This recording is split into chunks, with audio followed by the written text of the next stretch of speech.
Students, आज हम नया चैप्टर शुरू करते हैं वर्त की परिधि एवं क्षेत्रफल। वर्त के परिधि एवं क्षेत्रफल में सबसे पहले हम बात करें वर्त की, तो वर्त क्या होता है। देखिए, हमारे पास ये एक निश्चित बिंदु है। इस बिंदु से निश्चित दूरी पर एक बिंदु है जो क्या करता है, गमन करता है। क्या करता है, गमन करता है।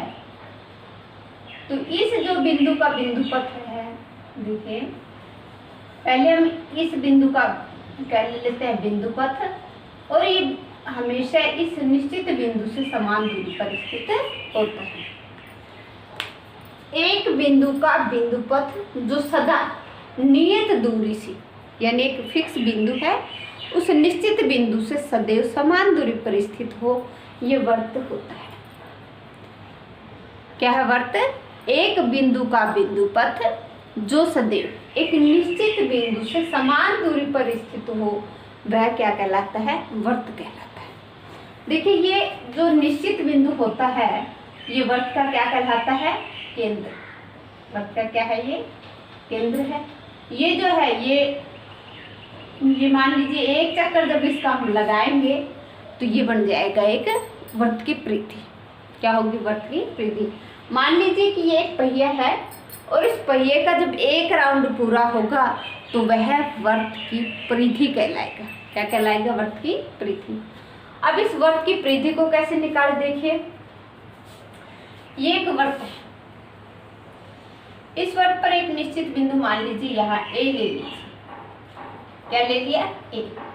अब ये यहाँ से घूमता घूमता हुआ ये वापस यही बिंदु आकर के इस रेखा पर कब लगेगा, तो यहाँ आकर के लगेगा, वो क्या होगा, पी बिंदु। ये भी रेखा की लंबाई है। मान लीजिए इस वर्त का ये सी बिंदु ले लिया और यहाँ आकर के भी क्या लगेगा, सी बिंदु। तो ये जो ए बी की जितनी लंबाई है, ये वर्त की क्या होगी, पूरी लंबाई, और वर्त की क्या कहलाएगी, परिधि। क्या कहलाएगी, परिधि। यानी वर्त का एक चक्कर, हमारे पास मान लीजिए कोई गोल वस्तु है, उसको हम यहाँ से कट कर लेते हैं और उसको बिल्कुल सीधा करें तो उसकी दूरी ए से बी की जितनी दूरी होगी, और उस गोल वस्तु का क्या होगा, एक राउंड पूरा होगा। और जब एक राउंड पूरा होगा तो वह वर्त की परिधि कहलाएगी। क्या कहलाएगी, वर्त की परिधि। वर्त की परिधि, वर्त की परिधि क्या होती है, 2 पाई आर, पाई गुणा का 2r। पाई का मान क्या होता है, 22/7 भी लेते हैं हम पाई का मान, या 3.14 भी लेते हैं। और 2r क्या है, ये किसी भी वर्त का व्यास होता है।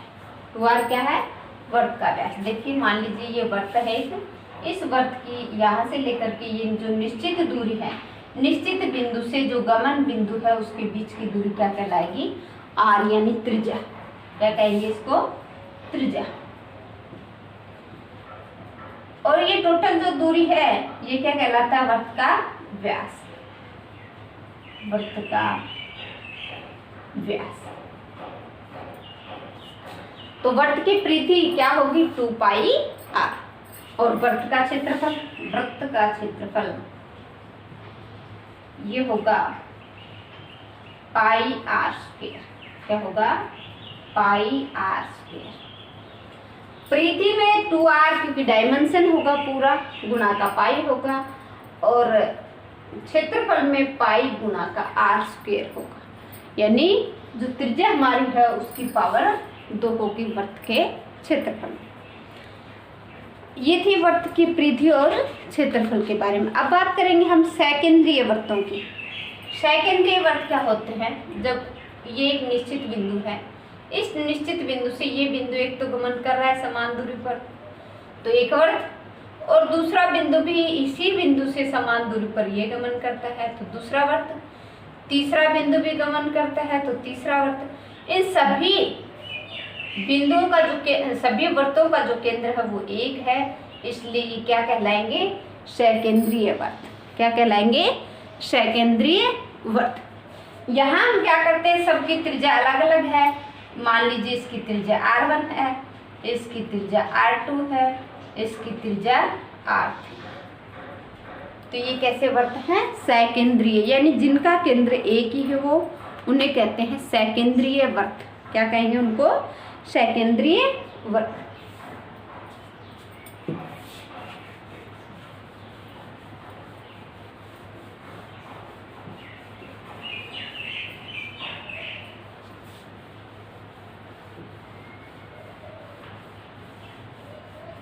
अब हम करेंगे प्रश्नावली 15.1। प्रश्नावली 15.1 में हमारा पहला सवाल है। देखिए क्या होता है। पहला सवाल हमारा है, एक वर्त की त्रिज्या 3.5 सेंटीमीटर है, वर्त की परिधि तथा क्षेत्रफल ज्ञात कीजिए। एक वर्त की त्रिज्या क्या दी हमारे पास? 3.5 सेंटीमीटर है। प्रश्न नंबर 1 है, वर्त की त्रिज्या, वर्त की त्रिज्या यानी r क्या दिया हमारे पास? 3.5 सेंटीमीटर। तो वर्त की परिधि तथा क्षेत्रफल ज्ञात कीजिए। वर्त की परिधि, पहले वर्त की परिधि लेते हैं। वर्त की परिधि हमने अभी पढ़ी थी। वर्त की परिधि होती है 2 पाई r। वर्त की परिधि क्या होती है? 2 पाई r। तो अपन क्या करते हैं, 2 पाई का मान जब हमारे पास दिया हुआ हो तो हमें वो लेना है, और नहीं दिया हुआ हो तो पाई का मान हम हमेशा 22/7 लेंगे। तो पाई का मान क्या हो गया? 22/7। r क्या है? 3.5। इसको हल करने में समस्या आएगी क्योंकि यहाँ क्या है? दशमलव है। दशमलव है तो कोई दिक्कत नहीं। हम क्या करेंगे, इसको 2 गुणा का 22/7 गुणा का 35, और दशमलव जब हम हटाते हैं तो दशमलव का 1 करते हैं, और दशमलव के बाद जितने भी अंक हो उसका 0 लगा देंगे। तो दशमलव के बाद या 1 अंक है तो 1 0। हल करते हैं इसको। 7 पंज 35, और भी कट रहा है। 5 दूनी 10, 2 से 2 कैंसिल। ये हो गया 22 सेंटीमीटर। क्या आ गई वर्त की परिधि? 22 सेंटीमीटर। अब वर्त का क्षेत्रफल निकालेंगे। वर्त का क्षेत्रफल, वर्त का क्षेत्रफल हमारा होता है पाई r स्क्वायर। क्या होगा? पाई r स्क्वायर, यानी पाई का मतलब 22/7 गुणा का r स्क्वायर, यानी त्रिज्या को 2 बार लिखना हमें। त्रिज्या क्या है? 3.5 गुणा 3.5। हल करते हैं। 22/7 गुणा का 35, दशमलव हटाएंगे तो बटे में 10, बटे में 10, क्योंकि हमने क्या किया है, ऊपर से जो दशमलव था उसको खत्म किया है तो नीचे 10 आएगा। 7 पंज 35, 5 दूनी 10, 2 से इसको काट देंगे। क्या है? 7 पंज 35, 5 दूनी 10, क्या आ गया? 11 7 73/2। 73/2 को 77 को 2 से भाग देंगे तो 38.5 सेंटीमीटर स्क्वायर। अब देखिए परिधि में इकाई खाली हमने सेंटीमीटर लगाई थी और यहाँ सेंटीमीटर स्क्वायर। तो क्योंकि यहाँ r एक बार था और यहाँ r डबल टाइम, यानी r का क्या है? स्क्वायर, तो इसलिए यहाँ सेंटीमीटर का स्क्वायर भी लगेगा। तो ये हमारा था प्रश्न नंबर 1।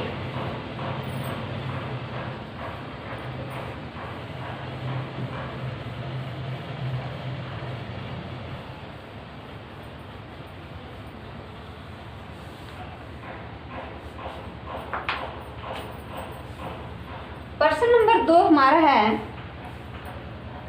एक वर्त की परिधि 44 मीटर हो, वर्त का क्षेत्रफल ज्ञात कीजिए। क्या दी हुई है हमारे पास? वर्त की परिधि। देखिए वर्त की परिधि, वर्त की परिधि, वर्त की परिधि दी हुई है 44 सेंटीमीटर। और हम क्या जानते हैं वर्त की परिधि क्या होती है? 2 पाई r। वर्त की परिधि क्या होगी? 2 पाई r बराबर 44। यहाँ से हमें r की वैल्यू निकालनी, क्यों? क्योंकि क्षेत्रफल निकालने के लिए हमें r चाहिए। पाई का मान तो हमारे पास होता है, तो यहाँ से r की वैल्यू निकालेंगे हम। तो 44 बटे का जो 2 पाई है इसके नीचे जाएंगे, क्योंकि इधर जो भी संख्या गुणा में होगी वो दूसरी तरफ किस में जाएगी? भाग में जाएगी। तो 2 पाई ये हो गया 44/2 और पाई का मान क्या होगा 22/7। ये 7 कहाँ जाएगा, यहाँ से ऊपर लिख देते हैं इसको 7। 22 दूनी 44, 2 से 2 कैंसिल। ये कितना आ गया 7 सेंटीमीटर। ये क्या आ गया 7 सेंटीमीटर वृत्त की त्रिज्या। वृत्त की त्रिज्या क्या आ गई 7 सेंटीमीटर। अब हमें वृत्त का क्षेत्रफल निकालना है, तो देखिए वृत्त का क्षेत्रफल, वृत्त का क्षेत्रफल क्या है pi r square. Pi r square का मतलब पाई का मान 22/7, आर का मान 7 गुना 7, 7 से 7 कैंसिल, 22 आते 154 सेंटीमीटर स्क्वायर। कितना आ गया वृत्त का क्षेत्रफल 154 सेंटीमीटर स्क्वायर। प्रश्न 3 में हमारे पास क्या है, एक अर्धवृत्त है। देखिए अर्धवृत्त कैसा होता है, ये एक वृत्त है, इस वृत्त का जो आधा भाग है ये क्या होगा अर्धवृत्त। तो हमें इस अर्धवृत्त की त्रिज्या दी हुई है 21 मीटर। इसकी त्रिज्या क्या है 21 मीटर। इसका क्षेत्रफल व परिमाप ज्ञात कीजिए। तो इसका क्षेत्रफल देखिए, अर्ध वृत्ताकार प्लॉट की त्रिज्या दी हुई है हमारे पास 21 मीटर। अर्धवृत्ताकार प्लॉट की त्रिज्या क्या दी हुई है 21 मीटर। तो अर्धवृत्त का क्षेत्रफल, अर्धवृत्त का क्षेत्रफल, तो वृत्त का क्षेत्रफल क्या होगा पाई आर स्क्वायर। वृत्त का क्षेत्रफल क्या होगा पाई आर स्क्वायर। उसका आधा कीजिए यानी 1/2 से गुणा कीजिए उसको, तो ये क्या हो गया अर्धवृत्त का क्षेत्रफल। अर्धवृत्त का क्षेत्रफल में पाई का मान क्या होगा 22/7, आर का मान 21 गुना 21/2। इसको हल करेंगे 7 के 21 और 2 को 22 को काटेंगे 2 से तो 11। ये हो गया 11 या 33 गुना का 21। 33 एकम 33 और 33 दूनी 66 और 3 मीटर स्क्वायर। क्या हो गया ये अर्धवृत्त का क्षेत्रफल। अब हमें अर्धवृत्त की परिधि निकालनी है। अर्धवृत्त का परिमाप या परिधि, अर्धवृत्त का परिमाप। तो देखिए वृत्त का परिमाप क्या होगा 2 पाई आर। परिमाप में हम क्या लेते हैं उसके चारों तरफ की दूरी लेते हैं। अगर 4 भुजा है तो उन चारों भुजाओं का योग लेते हैं। वृत्त में क्या करते हैं हम इसकी पूरी जो गोलाई है उस एक बार की उसकी जितनी लंबाई होती है वो लेते हैं। या हमारे पास अर्धवृत्त है तो इसका क्या कर देते हैं आधा, यानी 2 पाई आर बटे का 2 और 2 से 2 क्या है हो रहा है कैंसिल, तो पाई आर। अभी ये अर्धवृत्त का परिमाप नहीं हुआ क्योंकि इसमें यहां से लेकर के यहां तक की दूरी और है, व्यास ये जुड़ेगा, तो ये हो गया पाई आर प्लस 2r। अर्धवृत्त का परिमाप क्या होगा pi r plus 2r। Very important रही पाई आर प्लस 2r। तो देखिए पाई का मान तो क्या है 22/7, आर का मान 21 प्लस का 2, आर का मान फिर 21, 7 तिया 21, तो 22 3 66 प्लस 21 दूनी 42। ये हो गया 108 मीटर। क्या हो गया 108 मीटर। ये अर्धवृत्त का क्षेत्रफल हो गया 693 मीटर स्क्वायर और ये अर्धवृत्त का परिमाप हो गया 108 मीटर। क्षेत्रफल में इकाई हमेशा वर्ग में लगती है और परिधि जो है उसमें वर्ग में नहीं होती क्योंकि इसमें केवल r होता है और उसमें r की पावर 2 होती है।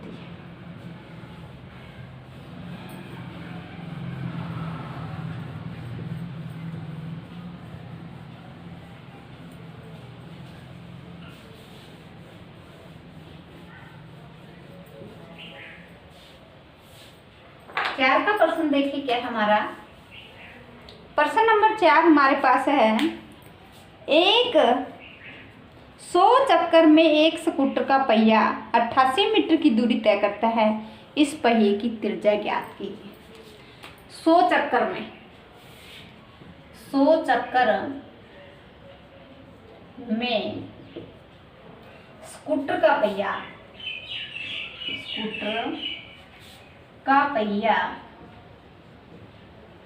दूरी तय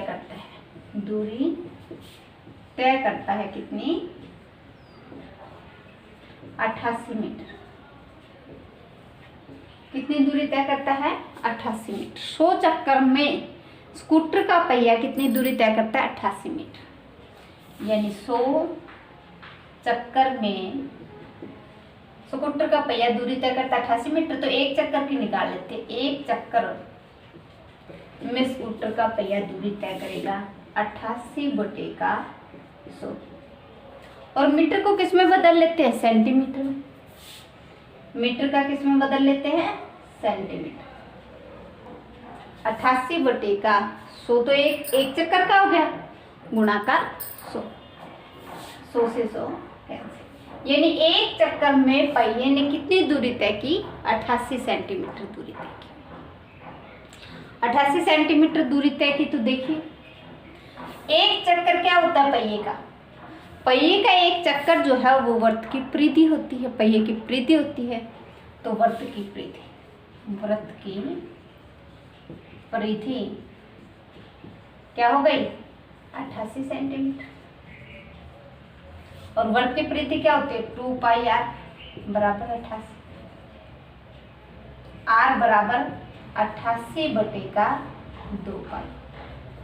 r बराबर क्या आ गया? 88/2π। ये हो गया 88/2π का मान 22/7। 7 हो गया 22 का 88। 2 दूनी 4, 2 7 14। क्या हो गया? 14 सेंटीमीटर। क्या है 14 सेंटीमीटर? वर्त की त्रिज्या। वर्त की त्रिज्या क्या हो गई? 14 सेंटीमीटर। वर्त की त्रिज्या बराबर 14 सेंटीमीटर। ये हमारी वर्त की परिधि। प्रश्न नंबर 5 हमारा है, एक वर्ताकार प्लेट का क्षेत्रफल 154 वर्ग सेंटीमीटर है, इसकी परिधि ज्ञात कीजिए। एक वर्ताकार प्लेट का क्षेत्रफल कितना दिया हुआ है? 154 सेंटीमीटर। क्या ज्ञात करनी? हमें वर्त की परिधि। वर्त की क्या ज्ञात करनी है? परिधि। तो हमारे पास क्या है? वर्ताकार प्लेट का क्षेत्रफल। और वर्त का क्षेत्रफल क्या होता है? πr बराबर 154। पाई का मान तो हमारे पास है। किसका मान आएगा? यहाँ से r का मान आएगा। तो r² बराबर 154/पाई।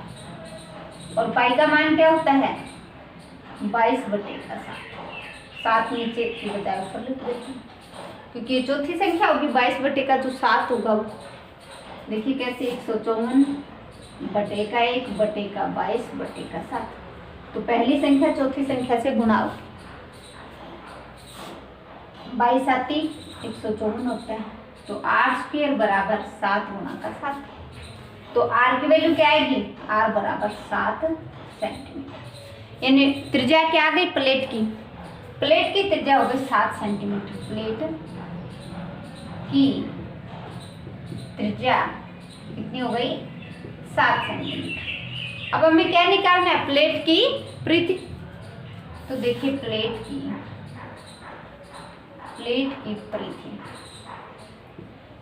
की परिधि क्या होगी? 2πr यानी 2 गुणा का 22/7 गुणा का 7। 7 से 7 कैंसिल। ये हो गई 44 सेंटीमीटर। प्लेट की परिधि हो गई 44 सेंटीमीटर। प्लेट की परिधि हो गई 7 सेंटीमीटर। प्लेट का क्षेत्रफल क्या है? 154 सेंटीमीटर स्क्वायर। ये था हमारा प्रश्न 5। अब करते हैं हम प्रश्न नंबर 6।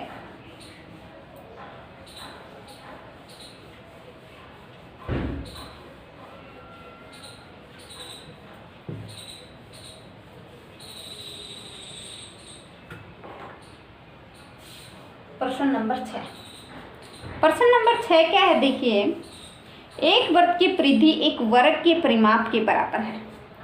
वर्ग की परिधि और वर्ग का परिमाप, वर्ग की परिधि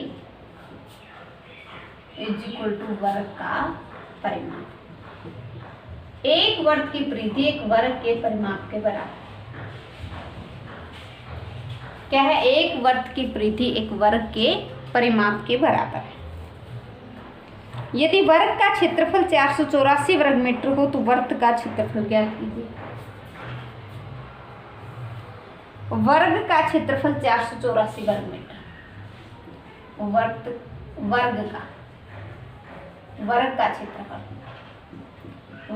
का क्षेत्रफल क्या दिया हुआ है?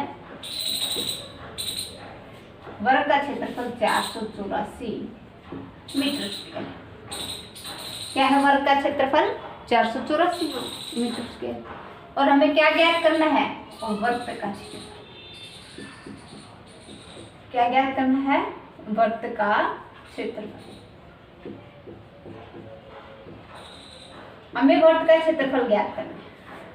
वर्ग का क्षेत्रफल दिया हुआ हमारे पास, और क्या ज्ञात करना है? वर्ग का क्षेत्रफल। जबकि हमारे पास संबंध क्या है? वर्ग का परिमाप और वर्ग की परिधि बराबर। तो देखिए, हम जब भी कोई सवाल करते हैं तो वो जो आधार हमारे पास जो भी दिया हुआ होता है वहां से शुरू करते हैं, फिर जो जो चीजें हमारे पास संबंध में दी हुई उनका प्रयोग करते हुए हम जो चीज निकालने उसकी तरफ जाते हैं। तो यहाँ हमारे पास वर्ग का क्षेत्रफल दिया हुआ है 484 मीटर स्क्वायर, ये लेकर के हम चलेंगे। फिर यहाँ से हम वर्ग का परिमाप निकालेंगे। वर्ग का परिमाप किसके बराबर होता है? वर्ग की परिधि के बराबर। वर्ग की परिधि से हम त्रिज्या निकालेंगे और त्रिज्या के बाद वर्ग का क्षेत्रफल आएगा। तो देखिए, वर्ग का क्षेत्रफल, वर्ग का क्षेत्रफल ये है 484 मीटर स्क्वायर। तो वर्ग का क्षेत्रफल होता क्या है? ए स्क्वायर। क्या सूत्र होता है वर्ग के क्षेत्रफल का? ए स्क्वायर। तो ए स्क्वायर बराबर 484। ए स्क्वायर का मतलब है यहाँ से दो दो के जोड़े बाहर निकालेंगे। तो हम क्या करते हैं? 484 के गुणनखंड करते हैं। 2 पे भाग जाएगा 242, फिर 2 पे जाएगा 121। अब 121 भाग जाता है 11 से, तो 11 पे भाग जाएगा, फिर 11 पे जाएगा। एक जोड़ा 2 का और एक जोड़ा 11 का, यानी 2 गुणा का 11 की 11 दूनी 22। तो ए बराबर हो गया 22 मीटर। वर्ग का क्षेत्रफल 484 मीटर था, वर्ग की भुजा आ गई है 22 मीटर। अब वर्ग की भुजा आ गई तो वर्ग का परिमाप, वर्ग का परिमाप होता है उसकी चारों भुजाओं का योग, होता है 4a। ये हो गया 4 गुणा का 22 यानी 88 मीटर। क्या होगा? ये वर्ग का परिमाप। और हमारे पास कंडीशन क्या है कि वर्ग का परिमाप वर्ग की परिधि के बराबर है। इसका मतलब वर्ग की परिधि क्या है? 88 मीटर। वर्ग की परिधि ये हमारे पास दी है 88 मीटर। वर्ग की परिधि 88 मीटर है, तो वर्ग का परिधि का सूत्र 2πr बराबर 88। आर की वैल्यू निकालेंगे यहाँ से, तो 88 बटे का 2 पाई, और ये हो गया 88 बटे का 2 पाई का मतलब 22 बटे 7, 7 ऊपर जाएगा, 22 चुका 88, 2 दूनी, क्या आ गया? 14 मीटर। क्या आ गई? वर्ग की त्रिज्या। वर्ग की त्रिज्या 14 मीटर है, और वर्ग की त्रिज्या, अब जब वर्ग की त्रिज्या है तो हमें क्या निकालना है? उसका क्षेत्रफल, वर्ग का क्षेत्रफल, वृत्त का क्षेत्रफल। वर्ग का क्षेत्रफल क्या होगा? पाई आर स्क्वायर, यानी 22 बटे 7 गुणा का 14 गुणा का 14, 7 दूनी 14, 22 दूनी 44 गुणा का 14, 14 चौकी 56 हासिल 5, और 14 चौकी 56 और 5 61, 616 मीटर स्क्वायर। क्या आ गया? ये वर्ग का क्षेत्रफल।